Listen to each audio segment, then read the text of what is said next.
Welcome back to the channel. Hopefully you're having a good morning, afternoon, evening, whenever you're watching this video. So Festival ZELDRIS for Global should be dropping on Monday or Tuesday, depending on what time zone you live in. Now, here's the thing about this banner, right? I don't know how Global and JP are gonna do the anniversary, because JP's anniversary is literally like next week probably, and we're only missing two banners on Global, which is Festival ZELDRIS, right, and Arthur. So those are the only two, banners that we're missing currently as of this recording. I don't know what they're gonna do for Global, if they're gonna give us the anniversary characters early, and then for our second year anniversary, give JP our anniversary unit. So I don't know what they're doing, but regardless, Festival ZELDRIS, right? So here's the thing about Festival ZELDRIS. He is good. Festival ZELDRIS is good. However, he may just be the worst. I want to say he might be better than, maybe he might be better than Festival King.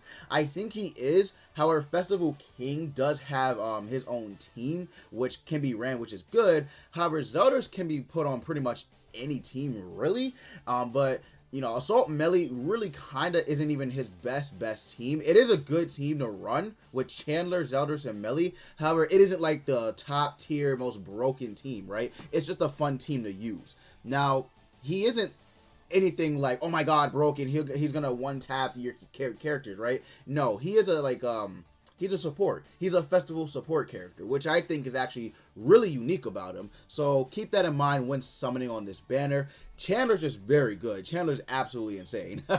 He has full counter. He can nullify on his skill 1 what Valenti does, right? So any effects excluding ultimate and I believe recovery skills, they cannot be nullified, but everything else can. So it's really crazy. He also decreases all stats of enemies by I think 7% for a maximum of 21% if one enemy uses 3 skills, and then if all of them use skills, it's a minus 7% to all their stats. So it's really good, really good. You guys already know what an Assault Melee does. So yeah, those are the 3 rated up units. They are at a 2.5%, so do keep that in mind as well. You have a pretty good chance at getting these units.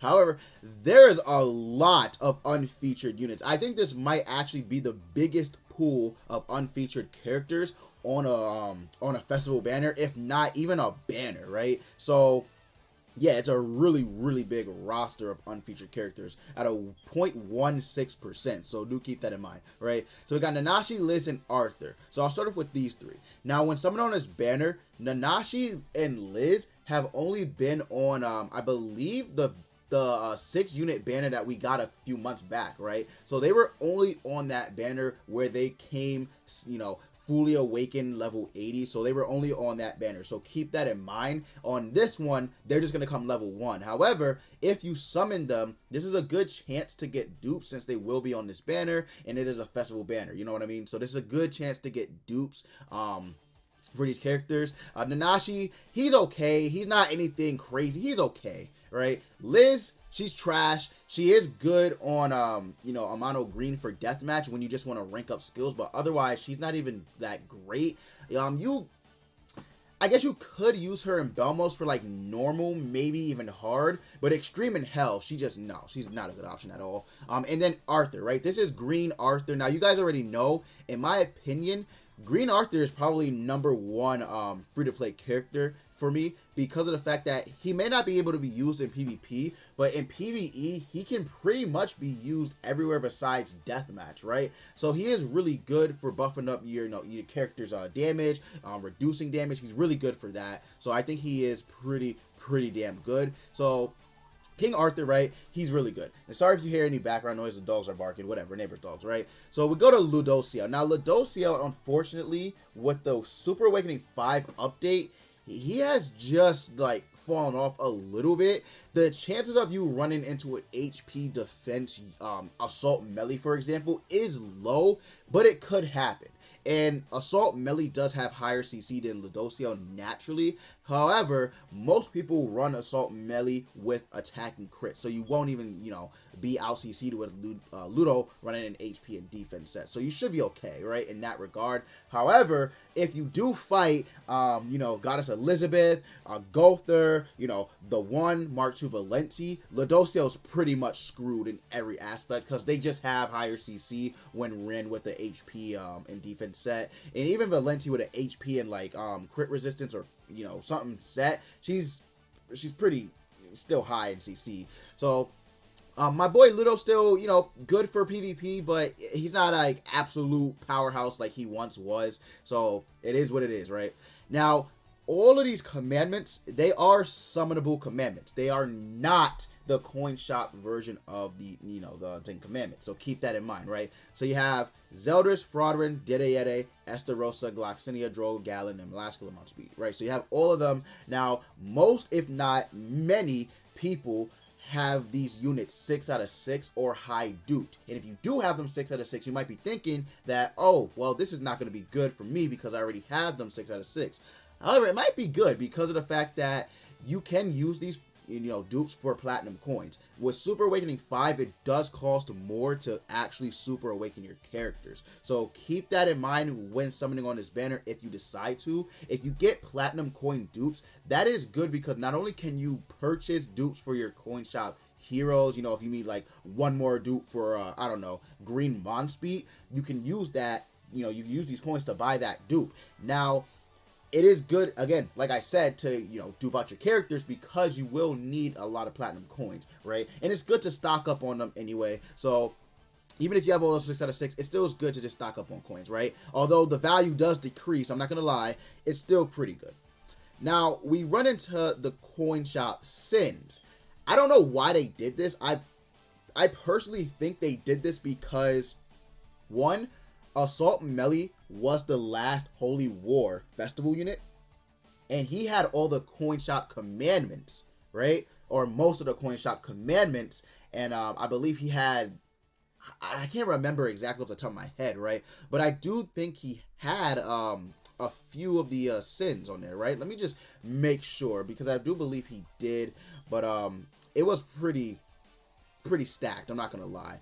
So, no. Oh, Gobu changed theirs, but no, he actually didn't have it. Okay, so no, he didn't. All right, well, that's still okay, right? So, coin shop sins, right? They're okay. Majority of them aren't really used that much anymore. Merlin literally just got replaced by Lolly Merlin. So people don't really ult rush because of the fact that they kind of want to run the toxic unknown team, which is like, Ram, you know, Goddess Elizabeth, Amelia, Lolly Merlin. They want to run that, right? So Merlin isn't really used on the back anymore. She's not really used in PvP as much. Red Escanor hasn't Red Escanor hasn't been used since the days of Mono Red. That's how long ago it was. People don't even use him. Gother's good. Gother's amazing. He's actually really amazing still. You know, attack disabling, ranking up. He can deplete ult gauge with his ultimate. He's still good. He's still very good. The green one is just better than him because of the passive. But he is still very good. Do not undervalue my boy Red Gother in any way, right? King. King is used, but not as much. People don't really run him as much as you might think. I have seen a little bit of people start running him again. Sometimes the 4th slot for some reason, maybe just for CC. I have no idea. But people don't run him anymore because of the fact that, you know, he's squishy, and the fact that he's not really bringing anything to the table. People don't debuff anymore like that, right? The only time you see debuffs is with Assault Melee's team, you know, with stunning, but people like to stun King anyway, and then with the 1, you can just literally kill King, so it's like, okay, sure, whatever. So he's not really ran that much, but he's decent. Green Bond, no, I think he is, unfortunately, like, he's borderline trash because of the fact that many people just, like, will, you know, target him. His extort can be good. However, it's not really all that, in my personal opinion. It really isn't. Plus, Goddess Elizabeth can like cock block him too, so it's just a lot going on with him. But yeah, unfortunately he is kind of like borderline trash. It's just how it is. Blue Deanne, same thing. No one really uses her. Like, she's not really that crazy or anything. She does have Rupture though. She has AoE Rupture. She has a single target attack disable too. So I mean, she can be used, but not really. And then Demon Melee is pretty much only really used for Crimson Demon and like a few showcases here and there, right? But that's really it for the coin shop Sims. I mean, again, they don't really, in my opinion, like add that much value unless you need dupes for these characters. I need a few dupes for these characters, but I'm not chasing them. Like, I genuinely do not use these characters like as much as people think, except for like Gother, right? I use Gother, that's it. Or Gauther, whatever you want to call him. Gauther, Gother, whatever, right? I use Gauther, but that's it. Pretty much out of everyone, I really just use Gauther. So, yeah, I don't know.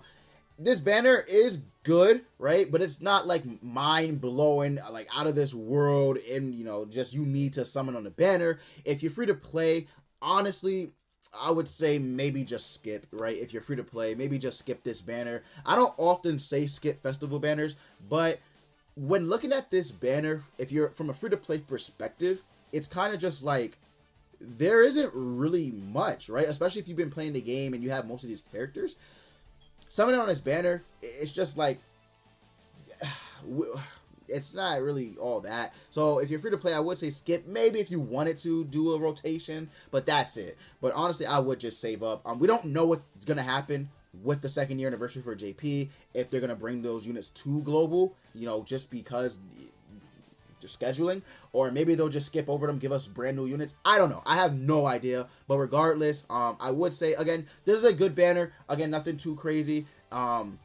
I myself, I'm going to summon on this banner because I love ZELDRIS, so I'm going to get him. But otherwise, it's not really all that. Chandler is on the banner, so keep that in mind as well. So all you got to know is it's up to you to summon, but free to play, I would probably suggest maybe like either doing a 900 rotation or skipping. That's it. That's my thoughts. But yeah, guys, hopefully you did enjoy the video. I did my best to try and give you guys some insight and information on this banner. So yeah, go ahead and leave a like, comment, subscribe. And as always, I'll see you all next time.